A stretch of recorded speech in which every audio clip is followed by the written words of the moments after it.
Shirley Temple charmed millions with her sweet demeanor, but her real-life experiences were far from charming. Prepare to be stunned as we count down the 10 worst stories of her life. Hollywood's dirty secrets are about to be exposed. Number 10. Shirley Temple constantly fought off sexual predators. I long to hug and kiss you. Marry me and let me be your wife. What's the matter? Has the cat got you too? You hurt. Put me down. Oh, I wouldn't hurt you, little lady. Give me a kiss, Imagine being a child star and constantly having to fend off Hollywood predators. From her earliest days, Shirley faced unimaginable horrors behind the scenes. In the 1935 film The Little Colonel, Shirley Temple tap danced down a staircase with Bill Bojangles Robinson and into the hearts of millions. The child star was barely able to walk when she made her screen debut as a toddler, but it didn't take long for her iconic curls, precious attitude, and delightful dimples to win over audiences across the globe. Of course, that was also a lot of pressure for someone so young to carry around. But did you know that from the first time she appeared on the screen in 1932, she was mistreated and abused both psychologically and sexually? The sexual exploitation of Shirley Temple might have been horrific on screen, but things were so much worse behind the scenes. During the production of her many films, Temple and her fellow child stars endured an abundance of both physical and sexual abuse. For the entirety of her brief film career, Temple was forced to fight off sexual predators, as she was regularly groped, threatened, and terrorized by men. After she rebuked one Hollywood producer for his advances, he responded, "Look, I'm going to be a big executive. We're going to have to get along. What I had in mind was just a workplace formality." "It may be in your contract, but not mine," she replied. "Sex is like a glass of water," the man simply refers to as Wizard continued. "You get thirsty, you drink. You want sex, you have it." Then there was the beloved comedian George Jessel, who once invited her to his office to discuss a key role in his upcoming film. "We were standing a pace apart, eyeball to eyeball. In one swift movement, he opened his trousers and with a sudden reach encircled me with one arm. I could feel his other hand groping to lift my shirt. Hard on the heels of the Wizard, this new assault seemed unreal, but little could I do but thrust my right knee upward into his groin. Pain, disgust, and hate flickered across his face, but I felt no mercy. More and more, the adult movie business seemed populated with a bunch of copulating tomcats. Many believe that Shirley Temple was surrounded by pedophiles, and have gone so far to say her early movie roles from the 1930s were little more than fodder for perverts. Hollywood then tried to hide the flagrant abuses, but many have been well documented. Shirley Temple wrote an autobiography, Child Star, where she described several instances of sexual harassment at the hands of Hollywood studio heads. Number 9. From age 3, Temple endured horrific work conditions.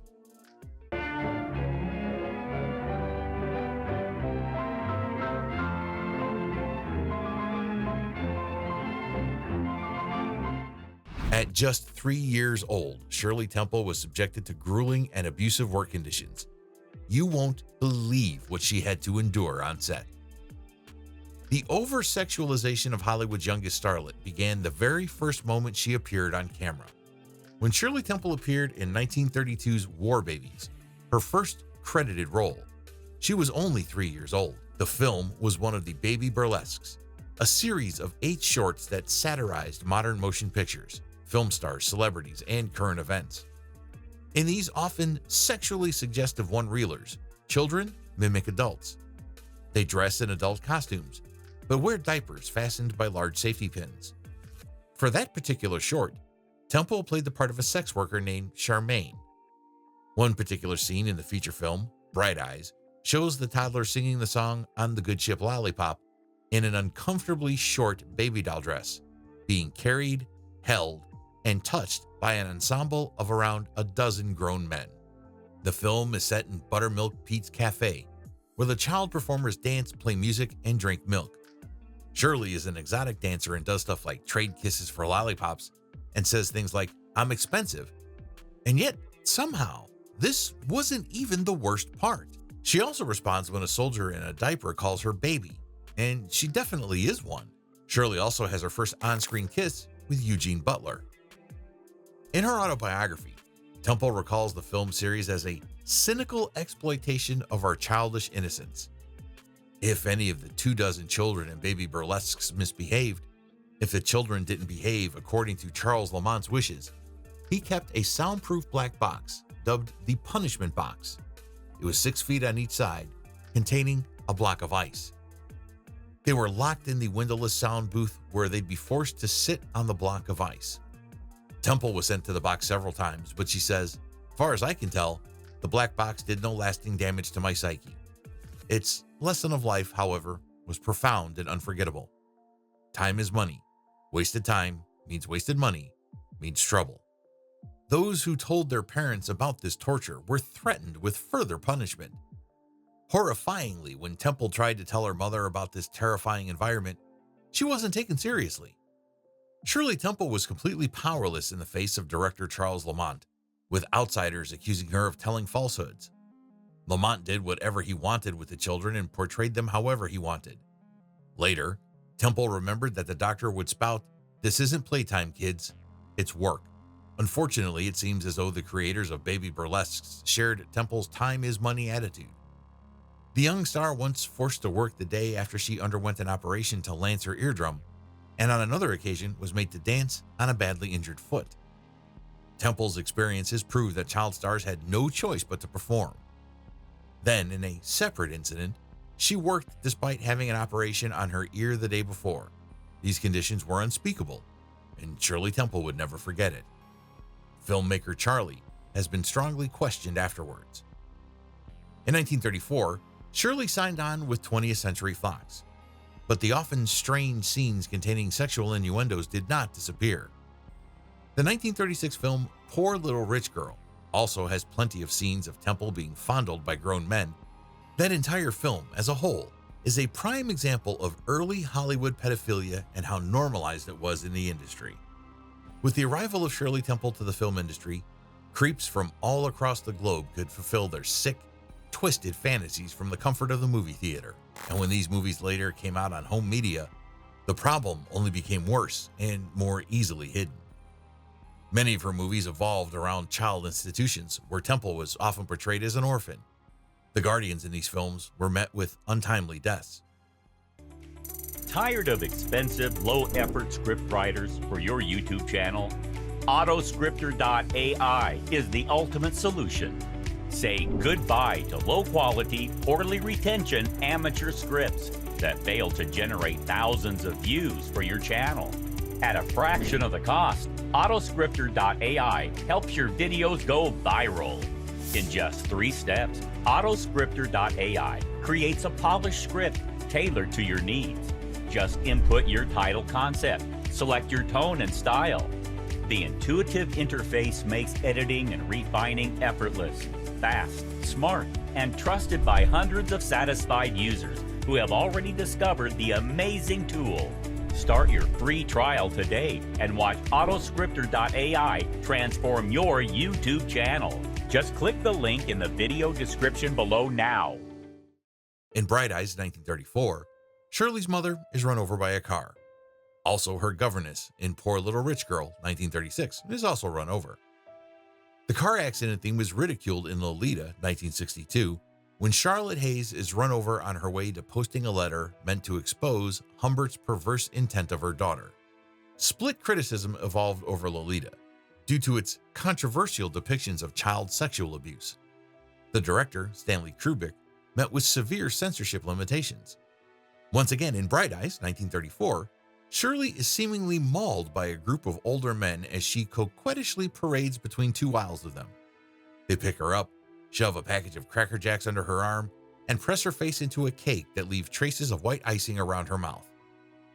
The stifling question here is, how was this ever permitted for audiences and family viewing? Morgan also buys Shirley's character a hula skirt and a ukulele. She is seen twirling around topless, wearing only the hula skirt. A then voyeuristic scene follows as the camera zooms in on Shirley's buttocks.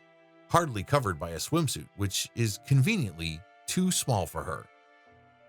If we also look at the many 20th Century Fox studio portraits of Temple, many of them depict her in inappropriate poses.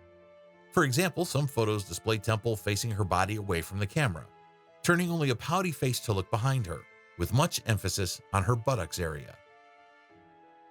Number 8. MGM producer Arthur Freed exposed himself to Temple when she was 12. When I left Fox, I went to MGM for one picture, thank goodness, only one.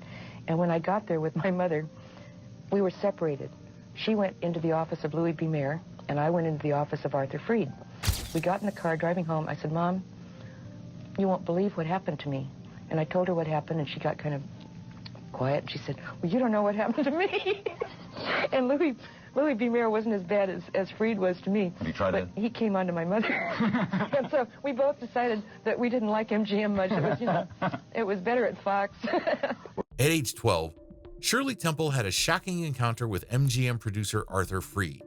What he did left her stunned and terrified. Shirley Temple achieved international stardom with the release of Bright Eyes in 1934. Between 1935 and 1938, she was the world's top box office star, leaving Clark Gable in second place. By 1940, however, her best films with 20th Century Fox were behind her. After 2 box office flops, Fox dropped her contract. That same year, at the tender age of 12, she signed with Metro-Goldwyn-Mayer. At the time, MGM reportedly ran their child stars into the ground by forcing them to shoot film after film so the studio could capitalize on their youthful talent. Tragically, this wasn't the only way in which key MGM employees exploited the young star. Temple wrote in her autobiography that on her first visit to MGM, she met one of the studio's producers, Arthur Freed.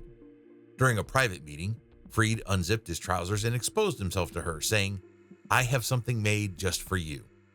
She responded by giggling nervously, and he threw her out of his office. This deplorable man would go on to produce wildly successful films such as Singin' in the Rain, The Wizard of Oz, An American in Paris, and Annie Get Your Gun. Being a known, bold pedophile did little to lessen your reputation or professional success in early Hollywood. In a later interview with Larry King, Temple confessed that this nightmarish encounter was the reason she left MGM after making a single film with them. But when it came to being preyed on by film executives, Freed was hardly the last monster on Temple's list. Number 7. When Temple was 17, producer David O. Selznick tried to assault her. Imagine being chased around an office by a powerful Hollywood producer. That's exactly what happened to 17-year-old Shirley Temple with David O. Selznick. David O. Selznick was a huge name in Hollywood, and some may know him as the producer of Gone with the Wind, but he was also a predator. Anita Colby was artistic director for Gone with the Wind. She warned Temple to be careful if she found him, Selznick, in stockings. Temple writes in her autobiography, Child Star, that this gave her the impression that casual sex could be a condition of employment with Selznick. Indeed, it seems it was, as evidenced by an encounter Temple had with him when she was 17. She also tells a hair-raising story of David O. Selznick literally chasing her around his office, expecting his due as her boss. Coming around to my side of the desk, he reached and took my hand in his. Glancing down, I saw the telltale stocking feet. Pulling free, I turned for the door, but even more quickly, he reached back over the edge of his desk and flicked a switch I had learned from Colby was a remote door locking device. I was trapped. Like the cartoon of Wolf and Piglet. Once again, we circled in reverse directions around his furniture. Blessed with the agility of a young dancer and confronted by an amorous but overweight producer, I had little difficulty avoiding passionate clumsiness. She was fortunately able to escape this ordeal unscathed, but this was not the last time she would have to deal with the pigs of Hollywood. Number 6. Temple was plagued by nasty, untrue rumors. Being a child star came with bizarre and damaging rumors. From being called an elderly dwarf to fake teeth allegations, Shirley faced it all. Shirley Temple's sunny innocence was a welcome antidote to the dark days of scarce employment and breadlines during the Depression years of 1935 to 1939. But her hold on the troubled nation's imagination also sparked outlandish but persistent rumors. Shirley Temple was also made a victim of abuse by her viewers. Whether it was jealousy, animosity, or plain stupidity, nasty rumors abound around the young Temple. The little girl had a stocky build, and one rumor spread that she wasn't a child at all, but actually an elderly dwarf. Others believed the tiny preteen was actually a 30-year-old midget who herself had a 10-year-old daughter. In her autobiography, she wrote that the rumor was so prevalent, especially in Europe, dispatched Father Silvio Massante to investigate whether she was indeed a child. To further perpetuate the myth, some people argued that she never seemed to lose any of her baby teeth and surmised that this meant she actually had her adult teeth. Another rumor said her teeth had been filed to make them appear like baby teeth. Unsurprisingly, Temple regularly lost teeth, but as she points out in Child Star, she wore dental plates and caps to hide the gaps in her teeth when she was on camera. Temple's curly blonde hair was one of the young actress's trademarks, so of course some vicious fans, busybodies, claimed that her hair was fake, that she wore a wig. Temple remembers that occasionally fans would yank her hair to test the rumor. She writes that there were times when she wished that she actually could wear a wig because of the grueling nightly process she had to endure to maintain her lovely locks, which also included a weekly vinegar rinse that burned her eyes. Number 5. Temple sued Graham Greene for continually writing lascivious things about her. British novelist Graham Greene wrote scandalous reviews about Shirley Temple. Discover why she had to take legal action against him and what he said. Temple found herself being a victim to men's twisted fantasies and reviews for her movies as well. Temple was a popular film child star in the 1930s, but she did, however, have her critics. Not everyone was a Shirley Temple fan. Gilbert Seldes, who served as the editor and drama critic of the seminal modernist magazine The Dial, compared her to Mae West, the reigning sex symbol, and actually recommended her directors face a firing squad. Famous British novelist Graham Greene ended up becoming the most infamous of these critics. Greene, an English writer and journalist regarded by many as one of the leading English novelists of the 20th century, stated that Temple attracted audiences for all the wrong reasons.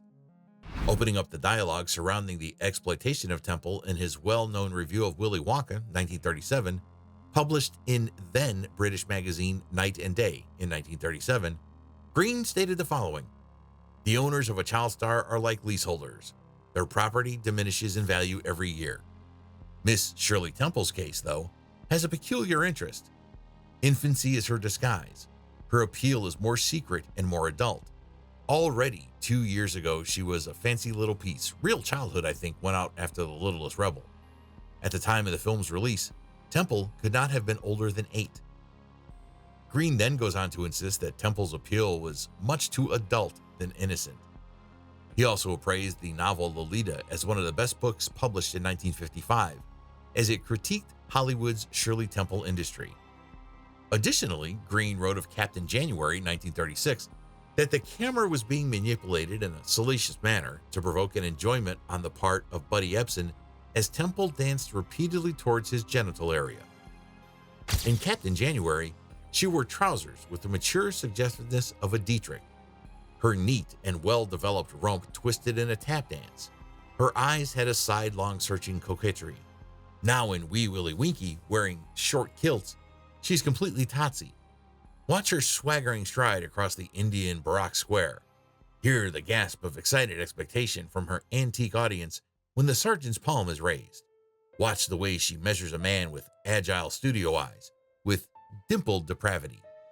Adult emotions of love and grief glissade access the mask of childhood, a childhood skin deep. He continued, her admirers, middle-aged men and clergymen, respond to her dubious coquetry, to the sight of her well-shaped and desirable little body, packed with enormous vitality, only because the safety curtain of story and dialogue drops between their intelligence and their desire. Thankfully, Temple was given the final word, as she and 20th Century Fox promptly sued Greene and his publisher for libel, and won. However, there's no telling of the damage this must have done to the little girl's mind and self-image at the time. Canonical British writer Graham Greene arguably penned some of the best novels of the 1900s, but his meditations on Temple's career were considerably less savory. By opening up the dialogue surrounding the exploitation of Temple by Hollywood, Greene would pay a price. The novelist Graham Greene was sued by 20th Century Fox for his review of Wee Willie Winkie in the magazine Night and Day, which he edited. The review hadn't been published in the US, but the studio and Temple's representatives sued Greene and Night and Day in British court for libel. They won. Courts ordered Greene to apologize and pay £3,500. Modern readers theorized Greene's review was meant as satire. Greene flew to Mexico, and he wasn't happy about having to go on a lam for a movie review. In a 1938 letter to a friend, reprinted in Graham Greene, A Life in Letters, Greene wrote, "I found a cable waiting for me in Mexico City asking me to apologize to that little bitch Shirley Temple. So I suppose the case has now been settled with the maximum publicity." Number 4. Temple was almost in The Wizard of Oz. Shirley Temple was almost cast as Dorothy in The Wizard of Oz. Find out why she missed the role and what it meant for her career. As a child, Temple was an avid reader, and especially enjoyed the Wizard of Oz series written by L. Frank Baum. In Child Star, she says she was so absorbed in the stories of Oz that when her mother suggested she could play Dorothy, she replied that she really just wanted to meet Dorothy. In 1937, she learned of a negotiation between Fox and MGM that involved loaning her to MGM for a Wizard of Oz production. But after 4 consecutive years as the queen of the box office, Temple's career finally faltered in 1939. Ultimately, the role was given to Judy Garland, who was 4 years older. Without question, Garland was a more developed singer. When Shirley's studio refused to let her out of her contract to star in the MGM vehicle, Judy secured the role, despite being older than Dorothy was originally written to be. Although this may have been one of the biggest disappointments of Temple's career, the silver lining was that she was spared yet another assault. According to Garland, MGM studio head Louis Mayer routinely fondled her left breast, telling her that she sang from the heart. When Garland finally confronted him about his behavior, Mayer seemed shocked. He told her that he felt like he was a father to her. Number 3.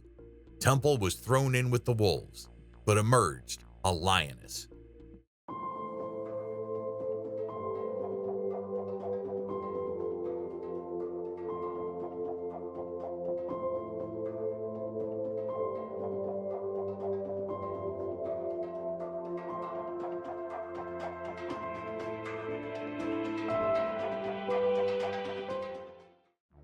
Despite all the predators and abuses, Shirley Temple emerged stronger than ever. Learn how she transitioned from child star to respected public servant. Temple was an idolized child star who charmed President Roosevelt and his wife, shared chewing gum with Amelia Earhart, and sat on J. Edgar Hoover's lap. To accomplish this, she constantly had to fight off lecherous Hollywood moguls who forced themselves on her. The Brown Derby restaurant in Hollywood created the Shirley Temple, a non-alcoholic drink originally made of lemon lime soda, grenadine, and a maraschino cherry, to honor her, although she didn't care for it. However, by 1945, the 17-year-old's golden hair had turned brown, and she was described as an unremarkable teenager by film historian David Thompson. After nearly 4 dozen films and being recognized as one of the world's most famous stars, the public was moving on. Shirley Temple officially retired from acting in 1950 at the age of 22. She starred in 29 films from the ages of 3 to 10, but only ended up appearing in 10 from the ages of 14 to 21. Her screen appeal had diminished almost completely, and her divorce from Agar no doubt contributed to her new adult image. For whatever reason, she retired from the film business in 1950. That same year, she married Charles Alden Black after a 12-day courtship, and their marriage lasted almost 55 years, until Black's death in 2005. During that time, she sat on the boards of corporations and organizations, including United Nations Association, the National Wildlife Federation, Bank of America, and even the Walt Disney Company.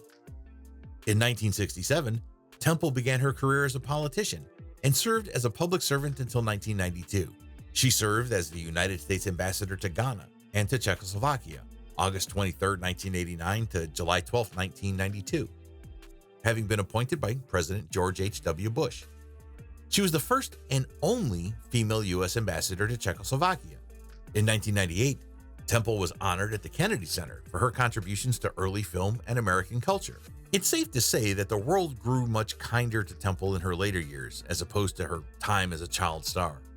Her honors and awards are extensive, and they serve as testament to her ability to overcome the many obstacles and challenges that might have devastated someone with less drive. The Shirley Temple legacy continues to live on, but questions regarding her director's motives were hardly raised. Author of Lolita, Vladimir Nabokov, summarized these concerns quite accurately. It is important to the film world and still remains a staple of Hollywood culture, but it's important that we do not look back on these times with rose-colored glasses. Perhaps you have never watched a Shirley Temple film, and if you have, maybe you've not caught on to the pedophilic agenda of their plots and the sexual victimization of children. These sexualizing and objectifying themes not only exploited many child actors in the early cinema days, but have also continued to weave and sow themselves in today's multi-billion-dollar film industry. What the crude messaging surrounding these films has done and continues to do is normalize and desensitize viewers to the sexual behavior in children, including our young viewers. This, in turn, can be significantly damaging to their perspective and overall innocence. The most unfortunate part is that these themes are becoming more and more normalized and have been pushing boundaries of morality for decades, creating unhealthy perspectives, relationships, and behavior. However, with this said, the first step to its resolve is awareness. Recently, luxury retail giant Balenciaga released a campaign featuring very young children holding leather-clad fetish teddy bears, and it is a little too reminiscent of a time where this blatant sexualization of children was the norm, a time that, unfortunately, Shirley Temple grew up in. It is crucial that we do not let this behavior flourish anymore in our society. God forbid any more Shirley Jane Temples. Number 2. Temple's first husband was an abusive alcoholic. Grew up in the hearts of millions of Americans as a child movie star, plays her greatest role at 17, the bride of Sergeant John Agar of the Army Air Forces. Shirley Temple's first marriage was a nightmare. Her husband, John Agar, was abusive and alcoholic. Discover the horrors she endured during those years. In 1943, 15-year-old Temple met John Agar, an Army Air Corps sergeant who became an actor. John Agar starred in a slew of low-budget horror films, such as Revenge of the Creature in 1955, Curse of the Swamp Creature 1966, and Women of the Prehistoric Planet 1967. Shirley Temple married him at age 17 on September 19, 1945, before 500 guests in an Episcopal ceremony at Wilshire Methodist Church in Los Angeles.